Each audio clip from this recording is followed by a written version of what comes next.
ഈ ഷോയിലാണെങ്കിൽ കൂടി ഇവർ വന്നിട്ട് ഇൻഫ്ലുവൻസ് ആവും എന്ന് പറഞ്ഞതാണ്. ഞാൻ നോർമലൈസ് ചെയ്യാൻ പറ്റത്തില്ല. ഇത് കണ്ടിട്ട് കൊച്ചുകുട്ടികൾ ഉൾപ്പെടെ ഇൻഫ്ലുവൻസ് ആവും.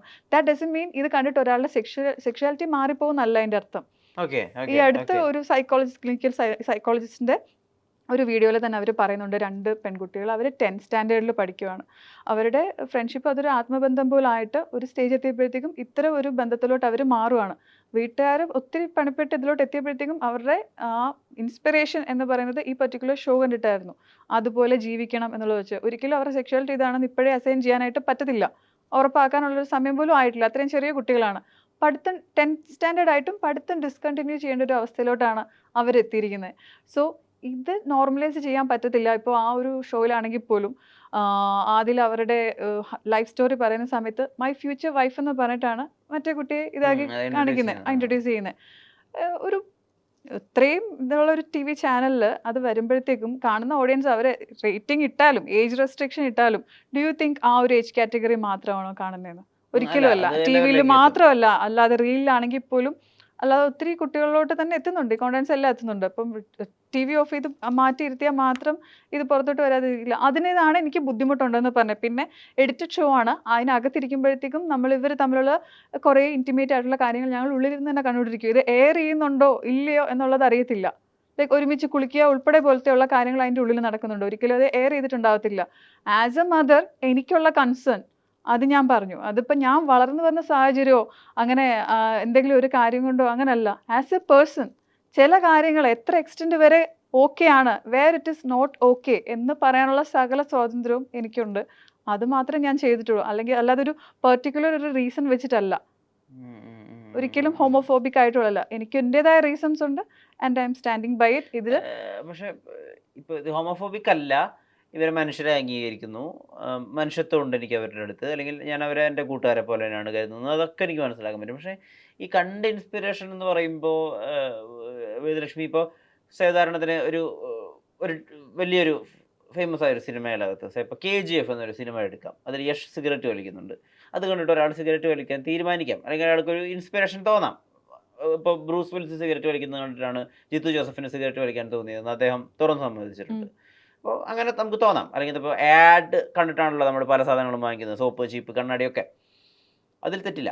പക്ഷെ അത് നമ്മളധികവും അതിനെ നമ്മളൊരു പ്രൊഡക്റ്റുമായിട്ട് അസോസിയേറ്റ് ചെയ്തിട്ടാണ് പറയുന്നത്. ഇവിടെ ഉള്ളത് ജീവനുള്ളൊരു മനുഷ്യനാണ്. അപ്പോൾ ആ മനുഷ്യന് മറ്റൊരു മനുഷ്യൻ അതേ മൈൻഡ് സെറ്റുള്ള ഒരു മനുഷ്യനെ വേണം. അതായത് ഒരാൾ മാത്രം ഇൻഫ്ലുവൻസർ ആയ പോലെ അങ്ങനെ ഇൻഫ്ലുവൻസർ ആയിട്ട് 2 പേര് വേണം. അതത്ര എളുപ്പമല്ല. അങ്ങനത്തെ 2 ആളുകളെ നിങ്ങളൊരു ഷോ കണ്ട് ഇൻഫ്ലുവൻസ് ആക്കി 2 പേരെ ഉണ്ടാക്കാൻ. മനസ്സിലായോ? അത് അവിടെയാണ് ഈ ലോജിക്കലി ഈ കാര്യം ചേർന്നു പോകാത്തത്. അതിനെ എങ്ങനെയാ എക്സ്പ്ലെയിൻ ചെയ്യാം? പറയാം. ഇൻഫ്ലുവൻസ് എന്ന് പറഞ്ഞാൽ അതൊരു സെക്ഷുവാലിറ്റിയിൽ മാത്രം ഒതുങ്ങി നിൽക്കുന്ന ഒരു കാര്യമല്ല. ഇൻ കേസ് ഇത് കണ്ടിട്ട് നമുക്ക് എല്ലാവർക്കും ഒരു ട്രാൻസിഷൻ സ്റ്റേജ് എന്നുള്ളതെന്ന് പറയുന്നത് ടീനേജ് ആണ്, അഡോളസെൻസ്. ആ ഒരു സമയത്ത് ഈ ഓറിയന്റേഷനൊക്കെ ഉണ്ടോ ഇല്ലയോ എന്ന് പോലും അറിയാത്തവർ മേ ബി കൺഫ്യൂസ്ഡ് ആയിട്ട് ഇതെല്ലാം കണ്ട് ചെറിയ പ്രായത്തിലെ കാര്യമാണ് പറയുന്നത്. അഡൽട്സ് ആയി കഴിഞ്ഞിട്ടല്ല, 18 കഴിഞ്ഞിട്ടുള്ളതല്ല പറയുന്നത്, ചെറിയ കുട്ടികളുടെ കാര്യമാണ് പറയുന്നത്. They might get into such relationships അല്ലെങ്കിൽ ഇതുപോലത്തെ ഗ്യാങ്ങിൽ വലിയൊരു വാസ്റ്റ് ഇതായിട്ട് ഗ്രൂമിങ് പോലുള്ള കാര്യങ്ങൾ നടക്കുന്നുണ്ട്. മെഡിക്കലി ഉള്ള ഗ്രൂമിങ് അല്ലെങ്കിൽ ഇതിലോട്ട് തന്നെ വന്ന് ചേരാനുള്ളത്, ഇതുപോലെ ഉള്ള മനസ്സ് വേറൊരാളെ കണ്ടെത്താന്നുള്ള ആ ഒരു പറഞ്ഞില്ലേ അതിനുള്ള ചാൻസസും കാര്യങ്ങളും. ഇതൊന്നും അല്ലാത്തൊരാൾ അറിയാതെ ചെന്ന് ഇതിനകത്ത് പെട്ടുപോയാലും what if they cannot come out of it? ഒരിക്കലും അയാളിപ്പോൾ ഇൻ കേസ് സ്ട്രെയിറ്റ് ആണെങ്കിൽ അൾട്ടിമേറ്റ്ലി ആൾ സ്ട്രെയിറ്റ് ആണ്, ബട്ട് ഇതുപോലുള്ള കുറേ എൻകൗണ്ടേഴ്സ് വെച്ചിട്ട് തിരിച്ച ആളുടെ ബോഡി അതുപോലെ ആവാൻ പറ്റാത്ത പോലും രീതിയിൽ കുറേ കാര്യങ്ങൾ മാറിപ്പോയെങ്കിൽ how can you rectify that? ഇതുപോലുള്ള കാര്യങ്ങളാണ് ഇൻഫ്ലുവൻസ് എന്ന് പറയുമ്പോഴത്തേക്കും വരുന്നത്. ഒരു ഇങ്ങനെ തന്നെ ബോൺ ആണ് അല്ലെങ്കിൽ ഇതുപോലെ തന്നെയുള്ള ഓറിയന്റേഷനിൽ എത്തിപ്പെട്ടു ഫൈനലി ആ ഒരു ഇതിൽ മനസ്സിലാക്കി അങ്ങനെ ചിന്തിക്കുക, അതിലല്ല ഞാൻ പറയുന്നത്. അല്ലാതെ ഉള്ളവരുണ്ട്, അല്ലാതുള്ളൊരു സമയമുണ്ട്. മനസ്സിലാവുന്നുണ്ടോ? ആ ഒരു ഡിഫറൻസ് മനസ്സിലാവുന്നുണ്ടോ? പ്രത്യേകിച്ച് ഫാന്റസിയുടെ പുറത്തായിരിക്കാം, ഒരാളുമായിട്ടുള്ള ഡീപ്പായിട്ടുള്ള ഒരു ആത്മബന്ധത്തിന്റെ പുറത്തായിരിക്കാം, ചിലർക്ക് കല്യാണം കഴിച്ചിട്ട് ജീവിക്കാനുള്ള ഒരു ആഗ്രഹം ഇല്ലായ്മയുള്ള അതിന്റെ പുറത്തായിരിക്കാം, ചിലർക്ക് ഒരു പെർട്ടിക്കുലർ ലൈഫ് സ്റ്റൈൽ ഇഷ്ടമുള്ളവരുണ്ടായിരിക്കാം. ലൈക്ക് അങ്ങനെ ഫാമിലി എന്ന് പറയുന്നത് ഒരു റെസ്പോൺസിബിലിറ്റിയാണ്. ആ ഒരു റെസ്പോൺസിബിലിറ്റി ഒന്ന് ഏറ്റെടുക്കാൻ താല്പര്യം ഇല്ലാത്ത ഇൻഡിവിജ്വൽസ് ഉണ്ടായിരിക്കാം. അങ്ങനെയുള്ളവർക്കൊക്കെ പറ്റുന്നത് ലൈക്ക് കമ്മ്യൂണിറ്റിയിൽ തന്നെ കുറേ പേര് മാസ്ക് വെച്ചിട്ട് ലൈക്ക് ശരിക്കുള്ള അവരുടെ ഇതിലല്ല അവർ ജീവിക്കുന്നത്, അവരുടെ ഐഡന്റിഫൈ ചെയ്യുന്ന രീതിയിലല്ല അവർ ജീവിക്കുന്നത്. അങ്ങനെയുള്ള എത്രയോ പേരുണ്ട്. വഴക്കുകളും കാര്യങ്ങളും നടക്കുന്നുണ്ട് അതിൻ്റെ ഉള്ളിൽ തന്നെ ഈ ഒരു കാര്യം പറഞ്ഞിട്ട്. ഇപ്പൊ എന്നോട് സംസാരിക്കുമ്പോഴും കൃത്യമായിട്ടുള്ള ഇടപെടലുകളിൽ ആലോചിക്കുന്ന, ഗ്യാപ്പുകൾ എടുക്കുന്ന, ചിന്തിക്കാൻ സമയം എടുക്കുന്ന ഒരു വേദലക്ഷ്മിയെ കാണാനാവുന്നുണ്ട് എനിക്ക്.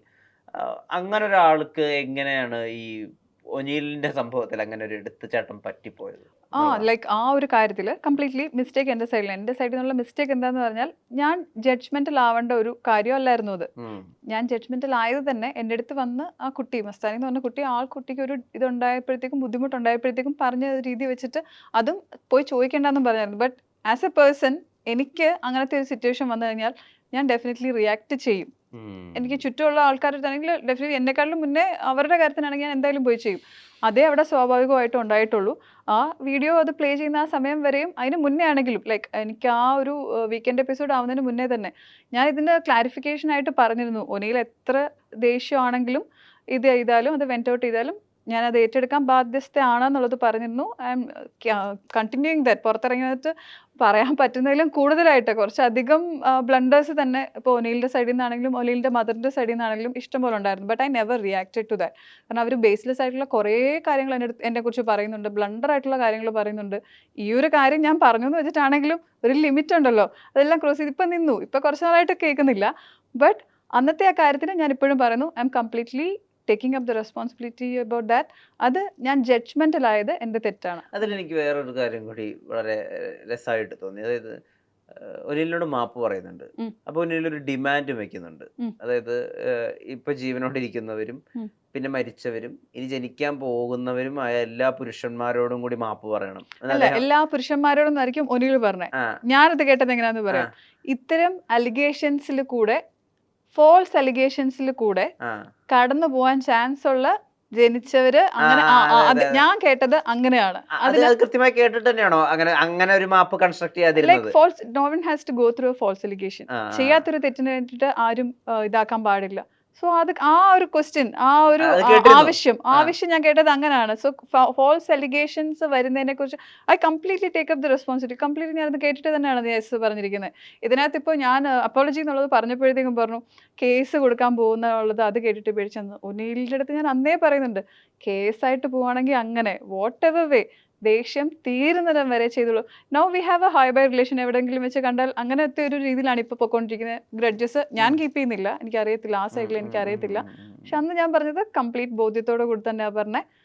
അപ്പോൾ ലൈക്ക് എൻ്റെ മനസ്സിൽ തൊട്ട് തന്നെയായിരുന്നു പറഞ്ഞത്.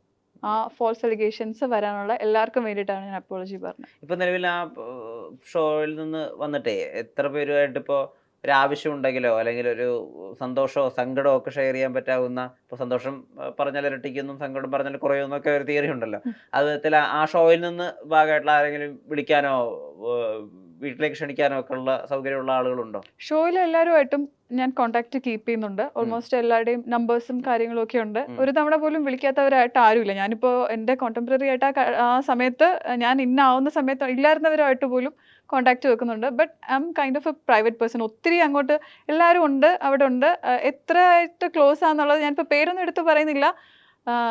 ജയിച്ച ആള് അങ്ങനെയുള്ളവർ, എനിക്ക് അങ്ങനത്തെ ഇതൊന്നുമില്ല, ലൈക്ക് ഡിഫറൻസസ് ഒന്നുമില്ല. ഓക്കെ, ആവശ്യത്തിന് വിളിച്ചാൽ എല്ലാ സമയത്തും ഓടിയെത്തും എന്നുള്ള കൈൻഡ് ഓഫ് റിലേഷൻഷിപ്സ് കീപ്പ് ചെയ്യുന്ന ഒരുപറ്റം ആൾക്കാരെ കിട്ടിയിട്ടുണ്ട്. ഞാൻ ആരുടെയും പേര് എടുത്തു പറഞ്ഞ് ആരെയും വിഷമിപ്പിക്കാൻ ഉദ്ദേശിക്കുന്നില്ല. ചിലർ ഡീപ്പ് ഫ്രണ്ട്സ് ആയിട്ട് തന്നെ വന്നിട്ടുണ്ട്.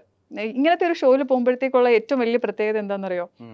ഇപ്പോൾ എൻ്റെ ഒരു വേർഷൻ എനിക്കറിയാവുന്ന ഒരു ഞാനുണ്ട്, പ്രേക്ഷകർ കണ്ടിട്ടിരിക്കുന്ന ഞാനുണ്ട്. ഇതൊന്നും അല്ലാതെ കണ്ടസ്റ്റൻസ് കണ്ടിട്ടുള്ളൊരു നമ്മളുണ്ട്. ഓക്കെ, സൈക്കോളജിക്കലായിട്ട് ഒത്തിരി കാര്യങ്ങൾ റിവീൽ ചെയ്യും നമ്മളെ കുറിച്ച് തന്നെ, നമ്മൾ ഈ ഷോയിൽ നമ്മൾ പോലും അറിയാതെ. സോ ഈ കണ്ടസ്റ്റൻസ് ആയിട്ടുള്ളവർക്ക് അങ്ങോട്ടും ഇങ്ങോട്ടും നല്ലോണം അറിയാം. ഗ്ലാസ് പോലെ ഞങ്ങൾക്ക് അങ്ങോട്ടും ഇങ്ങോട്ടും ട്രാൻസ്പെറൻസിയിൽ അത്രയും നന്നായിട്ട് അറിയാം. So we have A special kind of bond. അതങ്ങനെ തന്നെ ഉണ്ടാവുകയും ചെയ്യും.